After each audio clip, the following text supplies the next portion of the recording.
acima de 30 salários mínimos. Essa escritura pública, por determinação das normas da corregedoria, ela tem que ser no nome do comprador, para que ela possa gerar efeitos registrais.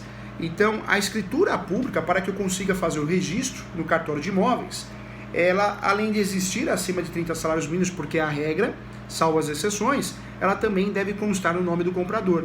Então, Sara, vai ter que fazer sim a escritura pública no nome do comprador, no caso, o nome do Marcos, viu, Sara? Com muito carinho, tá bom?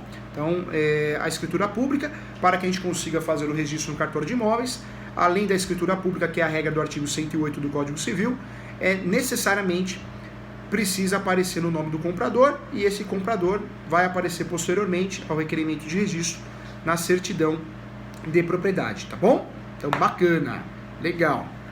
Boa pergunta, obrigado pela pergunta, viu? Obrigado. Olha o Liqueiroz, que ontem o Liqueiroz estava na pós de Direito Civil, Processo Civil com ênfase de família, tá? Estava acompanhando o plantão de dúvida, é a mesma metodologia, viu? Uma pós bacana também. Daniel, que está aqui acompanhando, firme e forte, estudioso, Dr. Daniel, vai fazer história aí no estado de Manaus, vai fazer história, hein? Futuro ministro do Supremo.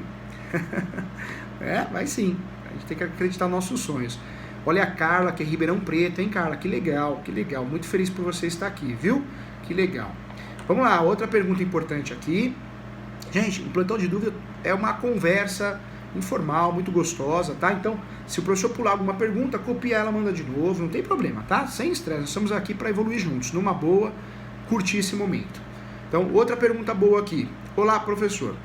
Como a testemunha deve se portar na frente do escrevente na ata notarial para declarar o tempo de posse? Preciso ler um texto com detalhes, ou o depoimento pode ser de forma mais simples?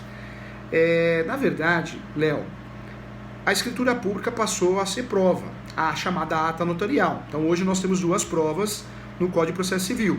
De um lado as provas orais, que podem ser testemunhas e depoimento pessoal das partes. Boa noite, Rogério.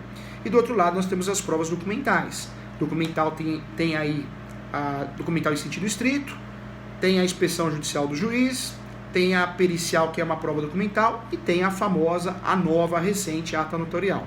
A ata notarial, na minha opinião, gente, eu acho que vocês vão concordar, ela é muito cara. Não é culpa do cartório, é culpa dos repasses. O Calil, que é nosso aluno da pós-graduação, que é um tabelião, ele sempre fala, né, que na opinião dele o cartório virou um repassador de dinheiro. E é verdade.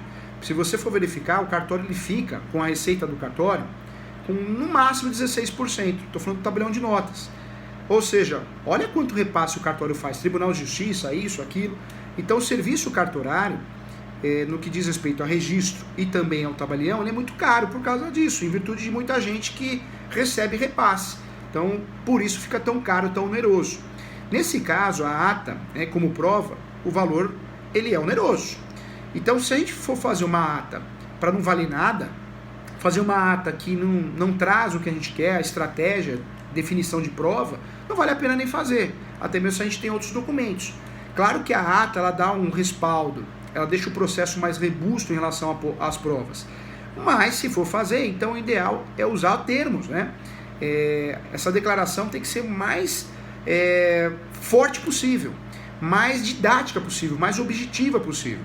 Nós tivemos um caso aqui recente no escritório, que nós pedimos um laudo ao cliente. O médico fez o laudo. Qual que é o problema? O médico fez um laudo, mas esse laudo, no finalzinho, o médico que fez o laudo, ele estragou o laudo, que era para nos ajudar. Por quê? Ele quis dizer no laudo que o cliente teve o resultado. Então, essa ata, para que de fato nos ajude como prova, ela precisa ser didática, viu, Léo? Precisa ser didática. Usar termos, né? Então, um exemplo, você está pensando talvez numa ata para provar a posse, tempo de posse. Então, mencione, né, essa testemunha que está fazendo a ata, mencione, olha, eu reconheço que a Sara tem a posse há 15 anos, eu também reconheço que a posse dela é com animus domini, eu reconheço que a posse dela é exclusiva, cumprindo o princípio da função social da propriedade. Veja que você já está levando para o lado dos requisitos da ação do campeão. Agora, fazer uma ata onde o escrevente ou o tabelião, né? Posse eu não posso mencionar, animus domini eu não posso mencionar, o princípio da função social também não posso. Então, poxa, então você pode mencionar o quê? Eu posso mencionar que ele alega ou ele acha que tem o sujeito tem a posse há 5 anos, 10 anos. Então, é melhor não fazer essa ata, tá? E nós sabemos que nós não temos padrão, né? Nós temos escreventes, tabeliões que têm, sim, uma coragem maior, aplicando o princípio da autonomia, outros são mais conservadores, a gente respeita, mas de fato, inclusive quero dar os parabéns aos nossos escreventes. Nós temos vários escreventes na nossa pós, hein? Nós temos mais de 18 escreventes na nossa pós e temos 2 registradores, hein? 2 registradores e 3 tabeliões. Legal, que pós de alto nível, hein? Falando nisso, todo mundo teve aula com a professora Érica, né? Professora Érica Rubião, que também é tabeliã, sensacional a aula dela. Nossa pós, time maravilhoso, né? A Érica Rubião, Fernando Salles, autor de vários livros. Que equipe maravilhosa, hein, gente? Legal, Léo. Então tá aí, tá? Vai fazer a ata, já que vai pagar um valor oneroso, né, para o cliente, então tem que aparecer o quê? Termos que te ajudem com os requisitos do campeão, tá bom? Vale a pena, sim, se o seu cliente tiver prova que ele está na posse também há muito tempo, né? Então, talvez leve isso. Olha, também tenho documentos aqui que eu provo minha posse, para fazer a conexão com a posse do seu cliente. Né? Então, menciona, conforme documentos, faz facilmente prova que o declarante também tem a posse há mais de 15 anos. Isso ajuda, tá bom? Então, tem que ser bem didático, bem objetivo, mas te ajudando no sentido de proteger e fortalecer os requisitos das ações que você vai usar, no caso, estou vendo que eu uso campeão, tá bom? Um abraço, Léo, muito obrigado, viu? Vamos lá, vamos mais uma pergunta boa. O Elismar que tá bonito na foto aqui, hein? Terno claro, tá muito chique. Parabéns, Elismar. Professor, propondo não registro imóvel e sofre ação possessória. Perde por quê? Não prova a posse, cai no limbo possessório. Ó, Elismar, presta atenção na aula, hein? Parabéns, Elismar. Sabe por quê, Elismar? Porque muita gente nem sabe o que é limbo possessório, hein? Olha como o plantão de dúvida é muito importante, gente. Ele é único e ele faz a nossa posse ser diferente, né? Faz ser uma posse que a gente consegue se unir. É um encontro nosso, né, gente? Para discutir o direito imobiliário. É um encontro como se fosse um congresso. Olha que legal, que bacana. Então, Elismar, parabéns, tá? Por estar acompanhando a posse, por estar atualizado. Gente, quem não lembra que é limbo possessório, eu falei nas aulas que foram gravadas, as aulas sempre atualizadas, eu falei que limbo possessório é um buraco que o nosso cliente pode se encontrar. É um buraco que a gente pode cair. Nosso cliente não tem a posse e também não tem o registro. O que ele tem? Nada. Ou seja, ele não pode fazer ação possessória, reintegração, manutenção, interdito proibitório.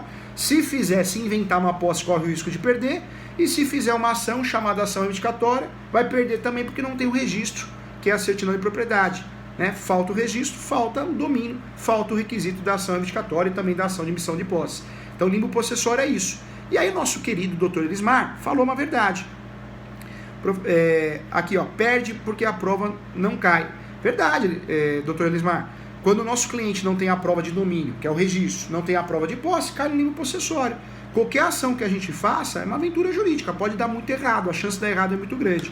E aí vem o grande doutor Elismar e pergunta aqui também, né? Professor, cabe o pedido contraposto na contestação da ação de uso capião?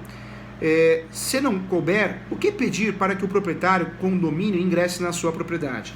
Doutor Elismar, olha só, quando o nosso cliente ele não quer o êxito da ação de uso capião, ele não é autor, ele é um interessado, o ideal é que você, né, como advogado dele, se habilite ao processo.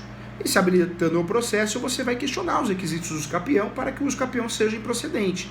Mas o uso capião, além de ser uma forma originária de adquirir propriedade, é uma forma aquisitiva originária, não derivada, quando feito através de ação, além de respeitar os requisitos do artigo 319 do Código de Processo Civil e também o 320, nós precisamos lembrar que a ação de uso capião é uma ação declaratória. Quando nós fazemos uma ação de uso capião, nosso cliente já tem o lapso temporal de 10 anos, 15 anos, 5 anos, já tem a animus domini, já tem a posse mansa pacífica. Então nós estamos pedindo, na verdade, a homologação desse direito. Ele já tem o direito. Nós pedimos a homologação. O judiciário vai fiscalizar se a gente está falando a verdade na ação, se o autor, o que está falando é verdade, se os autores, e vai dar a procedência do pedido se conseguir entender que existe de fato todos os requisitos, né, que os autores estão cumprindo todos os requisitos. Então, nessa ação declaratória, segundo a doutrina e a jurisprudência, não caberia o pedido contraposto, porque não é uma ação que a gente vai se defender. Na verdade, é uma ação que a gente vai pedir a declaração do nosso direito, tá? Quando feito no cartório, a ideia é a mesma, porque também é uma declaração de um direito. Por isso, a gente consegue fazer uso capião conforme o provimento 65 no cartório, respeitando o enunciado 492 da 5ª Jornada de Direito Civil, tá bom? E as normativas 47, normativa 56, as normativas 138, tá bom? Então são os fundamentos legais para isso. Legal, boa pergunta, Elismar, sempre colaborando, viu?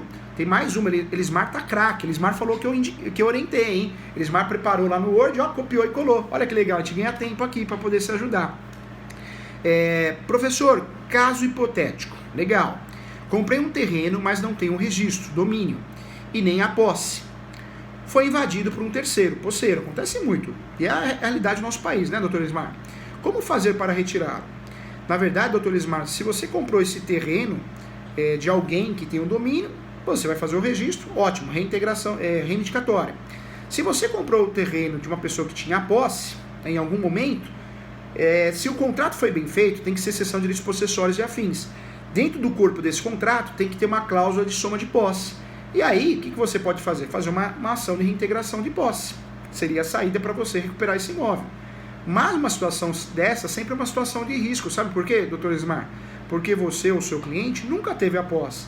Então, do outro lado, talvez a tese de defesa seja essa. E é aí onde você fica prejudicado.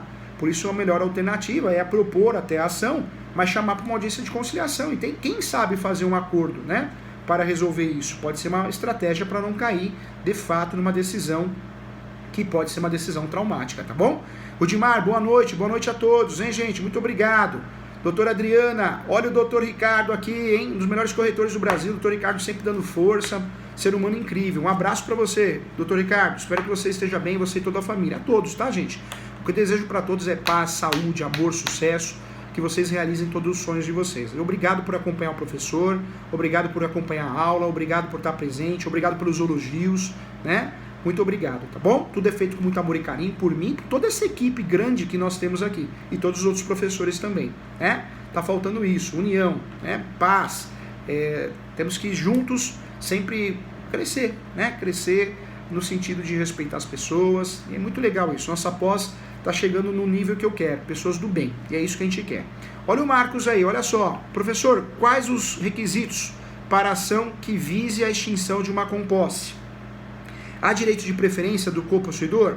Doutor Marcos, quando nós queremos, de fato, resolver a situação de composse, porque um proprietário quer vender e o outro não, o nome da ação é extinção de condomínio, hein? Alguns chamam a ação de alienação judicial, tanto faz. Tanto a extinção de condomínio como a ação de alienação judicial são ações pertinentes para resolver quando um coproprietário quer resolver. A sua pergunta aqui é copossuidor, então não é proprietário.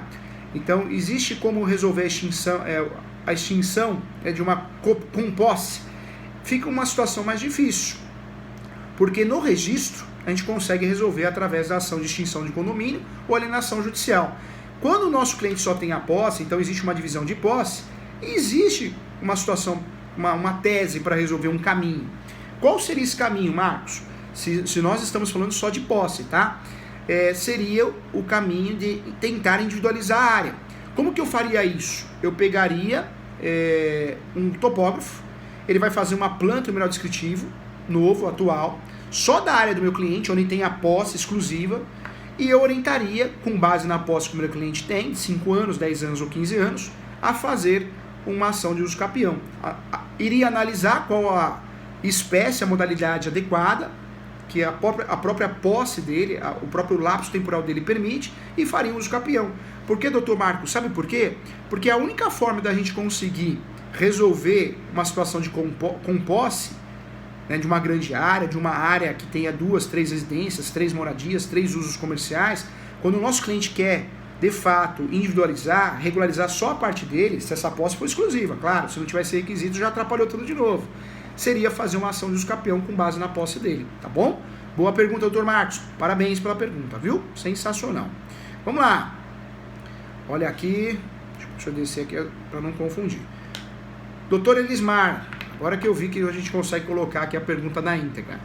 Professor, o proprietário que tem um registro domínio, vê sua propriedade invadida e o posseiro lá está. Entra com a ação de interdito proibitório. Essa ação tira o requisito da posse em mansa pacífica, certo? Doutor Elismar, só para a gente aproveitar com os nossos amigos, colegas aqui. As ações possessórias nós temos 3. A primeira é a reintegração de posse. O meu cliente perdeu a posse total de uma área urbana, rural, eu faço a integração de posse. Meu cliente perdeu um pedacinho, um pedação. perdeu a parte parcial, não tudo. O nome da ação possessória correta é a ação de manutenção de posse. Meu cliente não perdeu nada. Existe a iminência de perder. Vamos brincar aqui. Existe um pessoal de vermelho gritando o quê? Ricardo gosta disso, hein? Dessas brincadeiras. Olha lá, Ricardo, ó. Vamos invadir sua posse. Vamos invadir sua posse. Vamos invadir sua posse. Qual que é a ação que o nosso cliente pode fazer? Porque existe uma iminência de invasão. Não ocorreu a invasão ainda, uma ação preventiva. Ação de interdito proibitório. Essas três ações, de fato, elas tiram o animus domini. Não só essas três ações, mas a reintegração, a manutenção e também interdito proibitório, mas também a ação reivindicatória de missão da posse. Cuidado! Não tira o animus domini para efeitos de uso capião. Não tira a posse mansa pacífica, tira o animus domini e a posse mansa pacífica, tá? Retificando aqui. Não tira notificação, boletim de ocorrência, não tira, hein? Uma vez eu atendi um advogado aqui no escritório, professor que presta o serviço de mentoria para muita gente. Hoje eu tive a oportunidade de atender 2 advogados, um presencial e o outro online pela plataforma. Então quem tem interesse na mentoria, o professor está sempre à disposição, com horário marcado. Às vezes você gostaria de tratar de um caso de forma mais sigilosa. E nós estávamos conversando sobre isso. Ele falou, professor Júlio, eu estou muito chateado porque o meu cliente é tão bacana, tão legal, mas ele não pode fazer uso capião. Eu falei, por quê? Porque na verdade ele foi notificado e tem um boletim de ocorrência também. Tirou a posse mansa pacífica. Eu falei, nananina não, tirou nada.